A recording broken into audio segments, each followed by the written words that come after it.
ya vayan ganando el curso con zona. Sin embargo, ahora luchen por promedio. Entonces, para el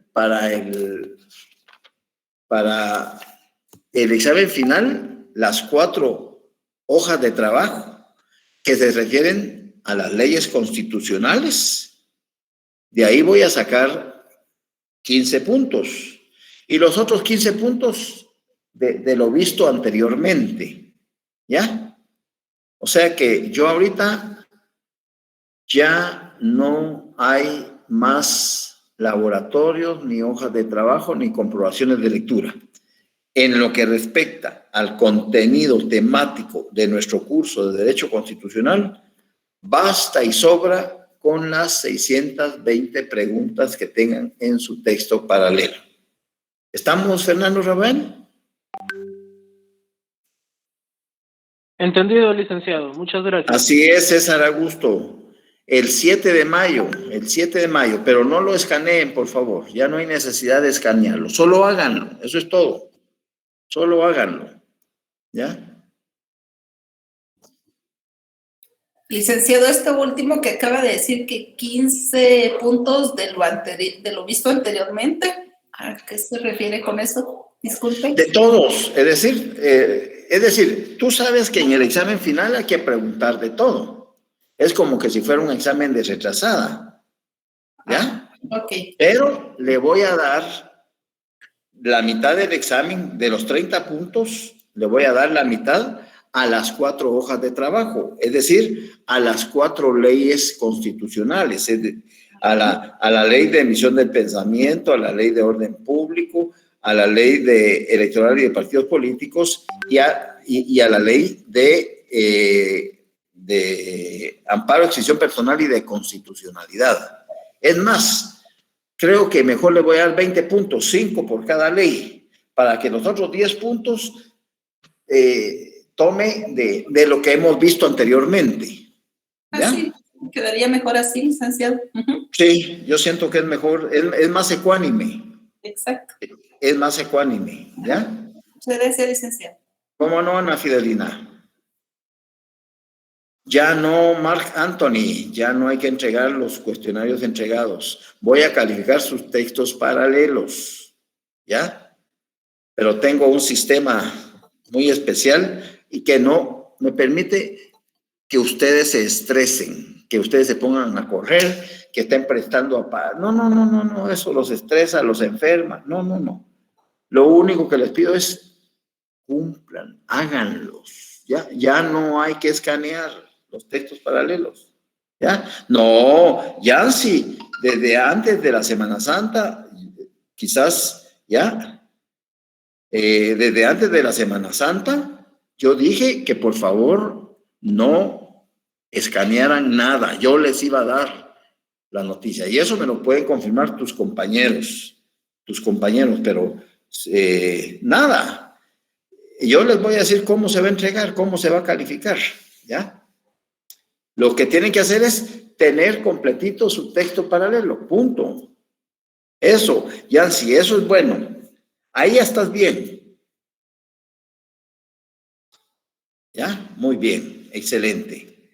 Entonces, eso responde a tu pregunta, Fernando Rafael. Ya no les voy, salvo que encontrar algún material que valga la pena que ustedes lo tengan, pues se los subiría al modo, pero ya sería como material de apoyo. Así Entendido. Yo solo le hacía la pregunta porque fíjese que yo, bueno, la mayoría de mis compañeros ya que me dejaron, ¿verdad? Estuvieron con usted en tercer semestre y cuarto semestre.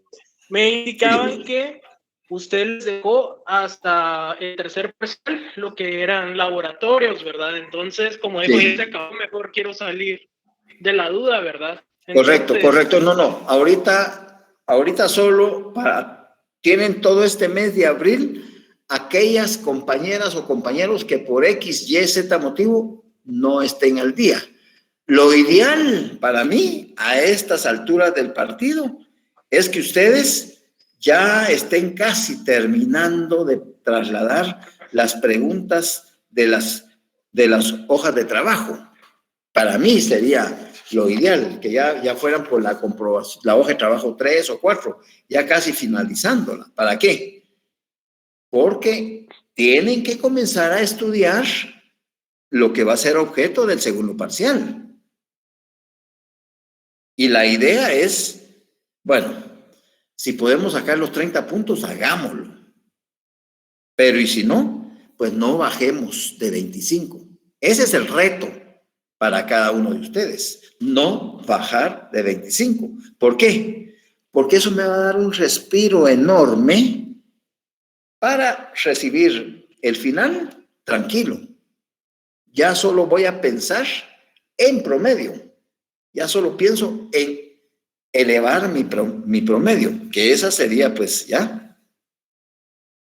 El segundo parcial, Ingrid, Paola, se los dije desde hace más de casi un mes. Laboratorio 7, laboratorio 8, laboratorio 9, laboratorio 10 y las 4 comprobaciones de lectura. ¿Ya? Las 4 comprobaciones de lectura. Es decir, está la ley orgánica de la Universidad de San Carlos, esa es la 1. La 2, el código de ética profesional, apenas son 15 preguntas. La 3, la defensa de la Constitución, que es el material que ustedes les envíe ese documento y es el que estamos trabajando y con el cual vamos a terminar los contenidos. Y la 4, la cuarta comprobación de lectura es la Contraloría General de Cuentas. Eso. Sobre eso, inclusive, aquí ya están, si ustedes ven colores aquí, resaltadores de distintos colores, es porque esas son las preguntas que vienen para cada sección, ¿ya? Ahora me toca a mí typearlas a partir de mañana. A partir de mañana typearlas para que ya ustedes tengan, no sé la fecha, me parece que va a ser viernes 23, pero oficialmente, por eso es que no quiero darle fecha, porque hasta que no se oficialice el calendario, que sí sé que va a ser, según el calendario de actividades planificado en la facultad, es del 19 al 30 de abril, segundo periodo de exámenes parciales. Nosotros los vamos a tener del 19 al 29. 19, lunes, miércoles, viernes, martes y jueves. ¿Cuándo nos van a poner a nosotros? Me parece que el viernes. Viernes 19, 21, 23, me parece. Pero bueno. La idea, entonces, luchen por su promedio. Esa es la idea. No bajar de 25. No bajar de 25. Y ya, pues, forrar su texto paralelo, tenerlo presentable y listo para el 7 de mayo para su calificación. Bueno, como ya vemos 113 conectados, les doy la más cordial bienvenida. Espero que hayan disfrutado un poquito su descanso, que todos ustedes y sus familiares estén con bien.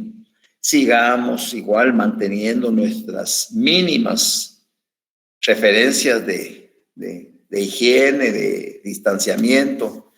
Claro, la otra semana ustedes tienen un compromiso, un ejercicio cívico como estudiantes de la facultad. Tendrán que ejercer el sufragio en el evento electoral para elegir el cuerpo estudiantil que representa a cada uno de los candidatos que están en la contienda. Eso sí, les pediría como su profesor que por favor que participen. ¿Por qué? Porque después estamos haciendo señalamientos. ¡Qué desgracia de autoridades! ¡Qué desgracia!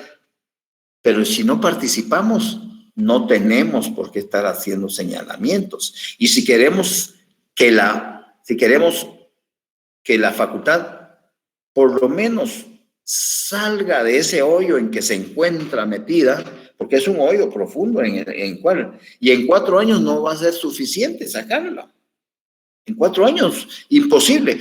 Hagan de caso que lo que sucede a nivel nacional, a nivel del gobierno central, la universidad y la facultad es un gobierno en pequeño.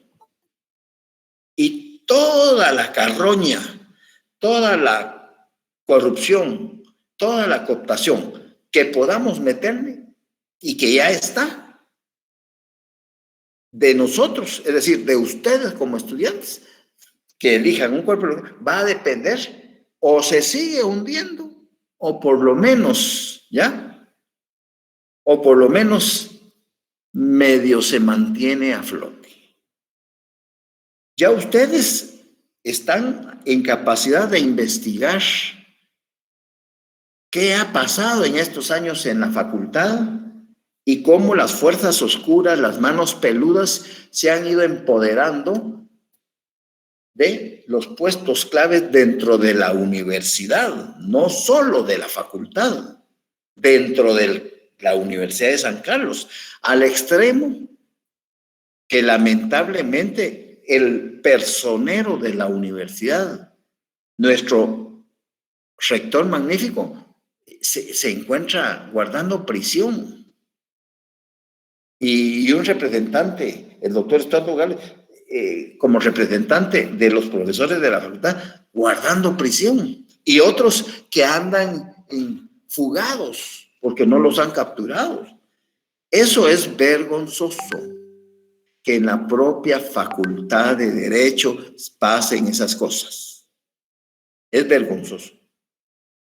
Pero si no participamos, si no ejercemos nosotros como profesores vamos a ir a votar el 26 o 27 de mayo cuando nos reunamos los tres cuerpos electorales. El cuerpo electoral de los colegiados, el cuerpo electoral de los estudiantes y el cuerpo electoral de los profesores titulares. Y ahí se elige. Entonces, lo que hay que procurar en lo posible, a ustedes principalmente, esta elección tiene una dedicatoria muy especial porque ustedes están en el segundo año. Y el periodo de las nuevas autoridades o del nuevo decano comenzará en junio de este año, si todo va bien. El 30 de junio toma posesión, el 30 de junio. Entrega y el 1 de julio inicia. O sea que inicia el semestre que los toma ustedes en el cuarto semestre. Luego se van quinto y sexto, séptimo, octavo, noveno y décimo, y todavía les da chance de graduarse. Todavía probablemente les dé chance de graduarse cuando este decano o esta decana termine su gestión. Probablemente los más chispudos, 1, 2, 3, podrán hacerlo, si es que todo marcha sobre ruedas. Pero sí, para ustedes tiene una incidencia fundamental, como para los de primer ingreso, pero ya los últimos, la verdad, es otra la historia. Pero a ustedes los toma en su periodo completo de cierre, y eso es muy importante. Por eso, como profesor les pido, vayan a ejercer su voto. ¿Por quién? Ustedes sabrán, investiguen por quién. Yo no puedo decirles, miren, no, eso sería deshonesto. Henry Arriaga fue mi alumno, pero él tiene colas machucadas. Él lo están, hay orden, hay citación en el, o sea, está ligado o lo van a ligar, ojalá, no sé, pero ya eso es un problema más para nuestra facultad. Rueda, el licenciado Rueda fue mi alumno también pero él siempre participa deportivamente en cada evento, él hace currículum con eso, pero ahí no hay, quedaría Franklin y quedaría la licenciada Lemus. El problema del profesor Franklin es que yo lo vi apoyando al juez Moto en su campaña para magistrado de la Corte de Constitución. Y eso sí me da así ñañaras, pues, porque si está con ese grupo, la gran chucha, es más de lo mismo, pero ustedes tendrán la opción de ir a votar investiguen, lean, pregunten. Va 50-50, ¿verdad, Lick? Porque ahorita en las elecciones va 50 Henry y va 50 Frank, ya que son las dos opciones más viables que está obteniendo la facultad. Está Riggs, pero no da mucha información de él. Y está también Astrid, que Sí. es cierto, es que está ejerciendo en el momento de la ausencia de Lick Bonilla, que en paz descanse, ¿verdad? Sí. Uh-huh. Pero las dos opciones más viables porque ellos Cállate. dicen ser y lo que es también Franklin, ¿verdad? Son las dos opciones que van más. Sí, sí, es decir, insisto, se eligen 3 cuerpos electorales. Entonces, un cuerpo electoral por parte de los estudiantes, un cuerpo electoral por parte del Colegio de Abogados y un cuerpo electoral, bueno, y todos los profesores, los 104 profesores titulares que somos. Pero uno de profesor tiene que ser ético. Yo no puedo decir, miren, voten por esta o por este o por este. No. Ustedes, lo que sí puedo invitarlos es ejerzan su sufragio, su derecho a voto, para que después no estemos ya haciendo señalamientos de que este o aquel y por qué la facultad. No, participemos, porque es un evento político universitario, porque es un evento político universitario al cual tenemos derecho a ejercer. Y ustedes, cada quien, va a saber por qué cuerpo electoral estudiantil va a votar. ¿Ya? Pero sí, háganlo, para que después no hagamos solo señalamientos, quejándonos de que no hacen nada, que esto. Tenemos que fijarnos en algo muy importante. El rescate de valores y de principios. Eso, lo ético, lo transparente, que es bien difícil. Ahora ya hasta da pena hablar de esas palabras, porque de verdad, ¿quién me garantiza lo ético? ¿Quién me garantiza lo transparente, lo honesto? Pero hay referencias y esas referencias nos pueden ayudar a tener ya algún lineamiento. Pero bueno, cada quien hará su función. Cada quien hará su función. Nosotros nos dedicamos como profesores a impartir docencia, a invitarlos a que participen en ese ejercicio cívico, político, universitario, académico, en el sentido de nuestra facultad. Queremos que nuestra facultad trate de ir, ¿ya?, quitándose esas ataduras a la cual la han sujetado las anteriores autoridades, que hayan, aunque hayan fallecido o que estén vivas o que ya no estén en la facultad, pero que la maniataron de tal manera que sirvieron a intereses muy mezquinos, perversos, a intereses al extremo de llegar a como está el organismo judicial, en un desastre bien hecho, en donde una Corte Suprema de Justicia que hace más de 17, 18 meses que debió haber entregado el cargo, siguen usurpando los jueces, los magistrados. No es culpa de ellos, por supuesto, pero alguien se encargó de hacer esos nudos y desenredarlos. Va a llevar mucho tiempo, porque el Congreso no se está tomando el tiempo para elegir a la nueva magistratura de la Corte Suprema de Justicia, porque hay intereses muy oscuros que están esperando el momento propicio. Por eso es que mandan a un delegado de los Estados Unidos, que no crean que no tenga que ver con la universidad. No, ahorita la voy a grabar, César Augusto. Entonces, ese es el problema.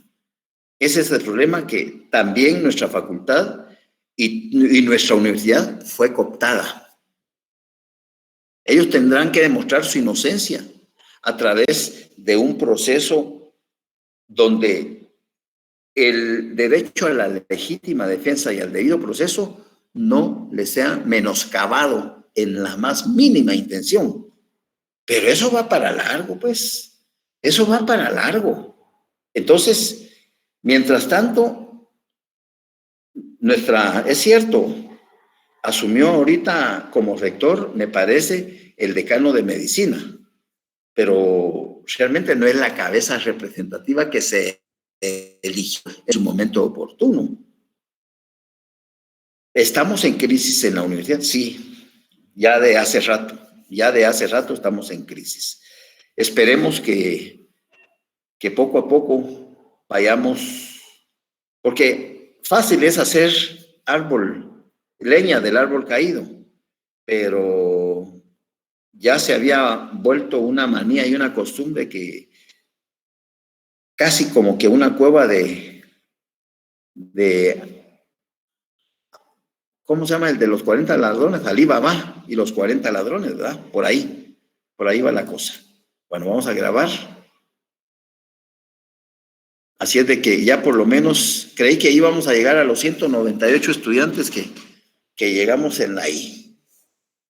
Dicho eso, entonces, seguimos con nuestro documento de la protección de la Constitución. En la última clase, antes de irnos de vacaciones, todavía les dejé así, que dentro de los instrumentos políticos, en primer lugar, hablamos que estaba la división de poderes. Y les hice el comentario que si cada organismo del Estado cumpliera con cada una de las atribuciones que la Constitución y su ley orgánica le señala, pues no, el Estado de Guatemala marcharía normalmente frente a los ojos del mundo. Pero desgraciadamente, desde que se inició el actual gobierno, el 14 de enero del 2020, desde ese mismo momento, el Ejecutivo, con una maniobra provocada por un plan siniestro global, mundial, de una pandemia, ya no es pandemia, sino una pandemia de carácter universal, al cual Guatemala se adhirió incondicionalmente porque los gobernantes sabían qué estaba pasando realmente en el mundo. Es decir, los pusieron al tanto y nos ocultaron al extremo de provocarnos un miedo irreparable en muchos, en la mayoría de los ciudadanos, al extremo que algunos eso lo convirtió en depresión y eso les provocó la muerte. ¿Ya? Entonces, lo primero que hizo el gobierno fue empoderarse de la voluntad de los 160 diputados que conforman el Congreso de la República y a través de unos decretos gubernativos, el Congreso en una sola lectura, aprobó, sin más miramientos. Y desde esa fecha hasta la actual, el Congreso no se ha liberado de esa codependencia que tiene con el Ejecutivo. Quiere decir que todavía hay una relación ya servil de un organismo a otro. Y eso no es lo que debe de permitirse dentro de una democracia, porque cada organismo del Estado debe cumplir con las funciones que la Constitución le asigna y su ley orgánica y otras leyes. Sin embargo, no es el caso de Guatemala. Luego, hablamos de los otros instrumentos de carácter político que son los controles políticos intraórganos y controles políticos interórganos. Y a ojo de buen pintor de brocha gorda, se les indicó los controles políticos intraórgano son los controles políticos que se dan adentro del propio órgano. Controles políticos que se dan adentro del propio órgano. ¿Y con qué objeto? ¿Para qué se dan los controles políticos intraórganos? Pues para que vaya depurando los males que van corroyendo su funcionamiento internamente como organismo del Estado. Y dentro de ellos solo se los dejé así, medio pintados, la votación calificada, el refrendo ministerial y la organización del organismo ejecutivo, la integración vertical de los medios de impugnación del organismo judicial, en donde claramente se establece la manera cómo se va depurando, cómo se van limpiando los errores que se han ido consintiendo y han sido cometidos por órganos inferiores. Hasta ahí nos habíamos quedado con ustedes con el compromiso de que a estas alturas del partido y el tiempo que ustedes tuvieron disponible, pues les permitió leer, releer y volver a leer el documento de la defensa de la Constitución, el concepto y contenido. Entonces, ahorita que yo les hable brevemente, ustedes se van a reír porque eso hasta de memoria se lo saben. Voy con el primer ejemplo de control intraórgano, control político que se da adentro del propio órgano. Y el primero que señalamos como ejemplo es la votación calificada. ¿Alguien que tenga la bondad de hablarme de la votación calificada? ¿Pueden activar su micrófono, por favor?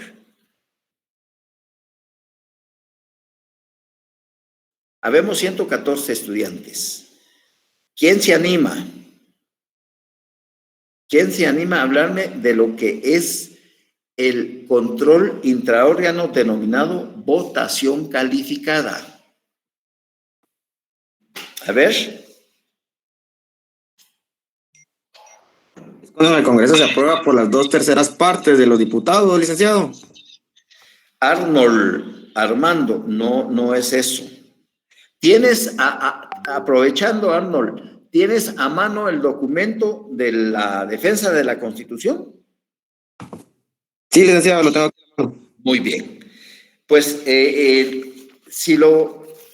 para ubicarte, 1, 2, 3. En la cuarta hoja, en la cuarta fotocopia, hay un número 2 que habla de controles intraórganos e interórganos. ¿Ya lo ubicaste? Está en negrillas.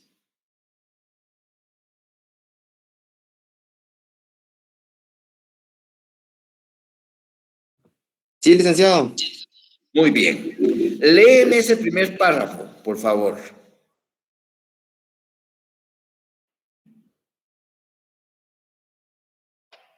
La protección constitucional.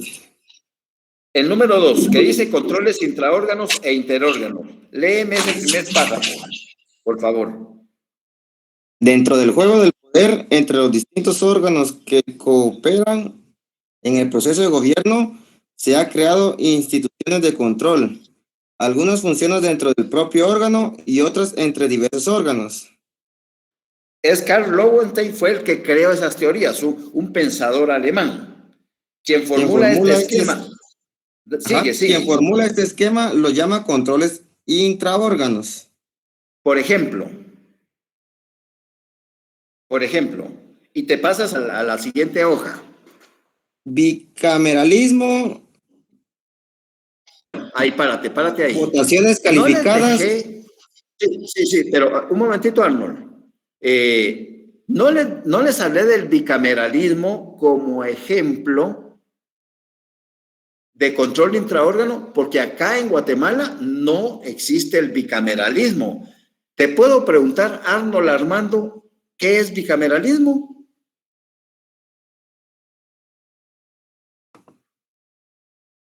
No lo tengo en mente, licenciado. Bueno, ¿alguien que apoye a Arnold Armando, por favor? ¿Qué es el bicameralismo? La existencia de dos cámaras. Elsa María, muchas gracias. Es la existencia de dos cámaras. Acá tenemos unicameralismo. porque solo una asamblea tenemos, integrada por 160 diputados. Entonces es unicameralismo. Pero en los países como Estados Unidos, como Francia, como España, como Inglaterra, hay bicameralismo, la existencia de 2 cámaras. Y si tú te das cuenta, Arnold, en el inciso A, dice procedimiento legislativo, en negrías, ¿verdad? Sí, licenciado. Y dice, la existencia de una cámara alta en los países que adopta el bicameralismo como una asamblea de reflexión dentro de la cual los elementos conservadores tienen mayor participación para controlar el proceso legislativo, es uno de los controles intraórganos clásicos. Bueno, pero acá estamos en Guatemala, no estamos en Inglaterra. Entonces, nos vamos a saltar al segundo párrafo, Arnold. Al segundo párrafo, donde dice nuestro sistema. ¿Ya lo ubicaste? Sí, licenciado. Me haces el favor de leerlo y yo te voy a parar en el momento oportuno para explicarlo. Nuestro sistema ha recogido los procedimientos agravados de 3 lecturas en las formaciones de las leyes. Sigue. ¿Cómo? Es que la otra palabra no. Cuando aumentando, no, auto. Como autocontrol para el examen más cuidadoso de los proyectos legislativos. Y en el mismo orden de ideas está el requisito de la mayoría calificada, especial para algunos casos. Bueno, y te señala el artículo 173. Ahí es donde comienzo a preguntarles. Yo les hablé de la votación calificada.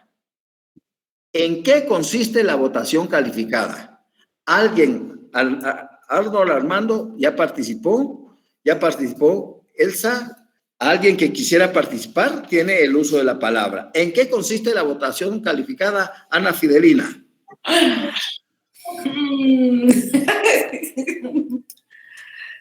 Hoy sí, licenciado. Bueno, alguien que quiera. Licenciado, no era cuando es cuando es lo de 50, la mitad más 1. No, esos son sistemas de elección, mayoría absoluta. Okay. Alguien que quisiera tratar de explicar en qué consiste la votación calificada. Licenciado, buenas tardes. Buenas tardes, Orlich. A ver, yo puedo decir que la votación calificada no es cuando se hace un voto razonado, Lick. No es eso. Fíjate que ya. O cuando es de las, licenciado, cuando es de las 2/3 partes. No, esa es mayoría calificada. Mayoría. Fíjense que ahí, si ustedes se fijan en el artículo. ¿Tiene el poder del presidente? No. No. El que vota el presidente. Una única persona. No, ese es el veto, el derecho de veto. ¿Ya? Pero ahí mismo, en la lectura que llevaba Arnold Armando, ahí dice el artículo 173, pero ese artículo 173 se refiere al artículo de la Constitución Política de la República de Guatemala de 1965. Cuando Jorge Mario García Laguardia escribe este documento, está en vigencia la Constitución de 1965. Y entonces, en el artículo 173 decía, presentado y admitido un proyecto de ley se pondrá a discusión en 3 sesiones diferentes celebradas en distintos días y no podrá votarse hasta que se tenga por suficientemente discutido en la 3ª sesión. Eso decía en aquel entonces en la Constitución de 1965 el artículo 173. Actualmente, ¿qué artículo es? Dice exactamente lo mismo. Artículo 73. El artículo 172 no es Eli García, tampoco el 173. ¿Qué artículo? 176. El 176. Muy bien, Eli. Saquen su constitución. Saquen su constitución. Saquen su resaltador. Y Eli, ya que ella nos hizo el favor, que nos haga el favor de leernos esa primera parte del artículo 176. A ese artículo 176 es un ejemplo clásico de control intraórgano. Y ustedes en el 176 a un lado pónganle votación calificada. ¿Alguien que lo lea, por favor? Artículo 176. Presentación y discusión. Presentado para su trámite un proyecto de ley, se observará el procedimiento que prescribe la ley orgánica y de régimen interior del organismo legislativo. Se pondrá a discusión en 3 sesiones celebradas en distintos días y no podrá votarse hasta que se tenga por suficientemente discutido en la 3ª sesión. Se exceptúan aquellos casos que el Congreso declare de urgencia nacional con el voto favorable de las 2/3 partes del número total de diputados que lo integran. Muy bien. Eso es, sí, Ana Fidelina. O sea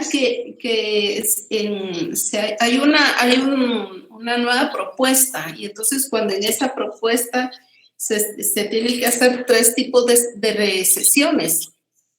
Y en esas 3 sesiones hay un nuevo proyecto de ley. Exacto, eso es lo que... Bueno, hay un nuevo proyecto de ley. Aprovechando, Ana Fidelina, ¿quiénes tienen iniciativa de ley para hacer esas propuestas de proyectos de ley? Los del Congreso, los diputados. ¿Solo? Los diputados. El Ejecutivo. ¿El Ejecutivo? Sí. La Universidad de San Carlos. La Universidad de San Carlos. La Corte Suprema de Justicia y el Tribunal Supremo Electoral. Muy bien, felicitaciones. Los 3 organismos del Estado, la USAC y el TS. Ellos tienen iniciativa de ley. Pues cualquiera de esas instituciones presenta un proyecto de ley. ¿Ya? Y entonces, al recibirlo, el Congreso de la República depende si ese proyecto de ley, supongamos que el proyecto de ley fue presentado por la Universidad de San Carlos y que tiene relación con cómo combatir la pandemia. Pongamos un ejemplo actual. ¿Cómo combatir la pandemia?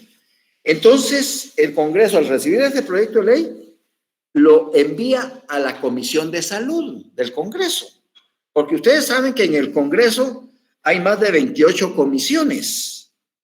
Pues la que le toca analizar, estudiar ese proyecto presentado por la Universidad de San Carlos, que tiene relación para combatir de una manera eficaz el virus del COVID-19, pues se lo remiten a la Comisión de Salud. Y ellos, como ya están integrados, comienzan a analizarlo, a estudiarlo, y después de hacer las consideraciones pertinentes, lo desaprueban o lo aprueban.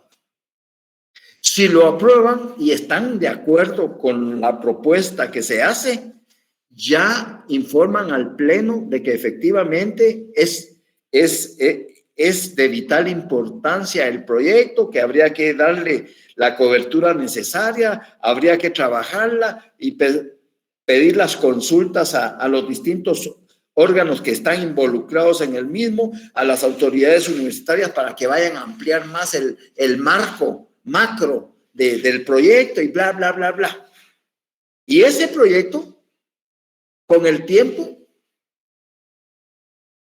se va a convertir, ahí sí que en un proyecto de ley para combatir la pandemia.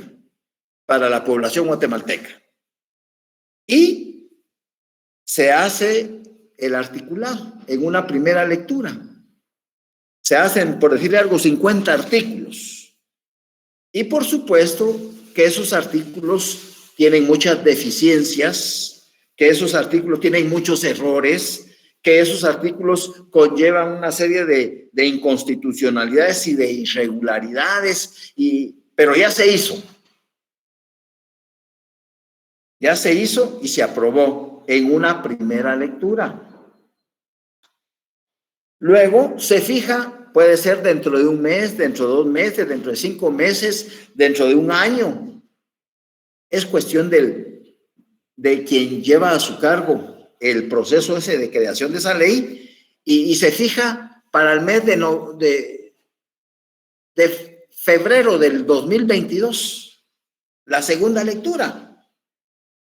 Mientras tanto, esos primeros 50 artículos se remitieron a distintas instancias del país para que hagan las observaciones y las correcciones, es decir, para tratar de pulirla, para tratar de que vaya lo más nítido posible y que no tenga muchos errores. Entonces, cuando ya se fijó la segunda lectura, ya se le va a dar lectura a esos artículos, ya vienen más afinados, ya vienen con menos errores, ya vienen dispuestos a cumplir el objetivo para el cual inicialmente fue hecha la propuesta de ley. Y luego hay una tercera lectura, en donde se tiene que discutir artículo por artículo y aprobarse, para que después de aprobarse internamente por el Congreso, se remita al Ejecutivo para su sanción y su publicación y se convierte en ley. Pero en esa tercera lectura tiene que discutirse artículo por artículo. ¿Cuál es el problema de nuestros legisladores? No leen, no discuten. Es decir, si ustedes ven en la televisión, siempre los mismos diputados son los que tienen el uso de la palabra. Los mismos. Pero son 160 diputados. Pero hay algunos que no saben ni qué están haciendo ahí en el Congreso. ¿Por qué fueron electos? Porque fueron financiados por X partido o X entidad para que representara, entre comillas, los intereses de X instituciones, pero no saben lo que están haciendo.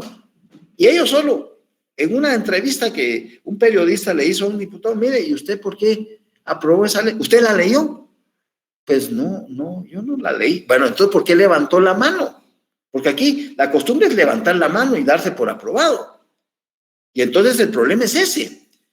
¿Pero por qué? Es que, mire, yo soy nuevo en este Congreso, yo soy primera vez que participo. Pero si yo veo que los que ya llevan años aquí levantan la mano, quiere decir para mí que ellos sí saben lo que están haciendo. O sea, imagínense qué mentalidad. Imagínense en manos de quién están creando leyes en Guatemala. Entonces, yo me baso pero usted leyó el proyecto. No, yo no lo leí, porque no hay necesidad de leerlo, porque si ellos que saben más que uno, porque han estado más tiempo en el Congreso y levantan la mano, entonces yo tengo que levantarla, porque sé que ellos saben más que yo.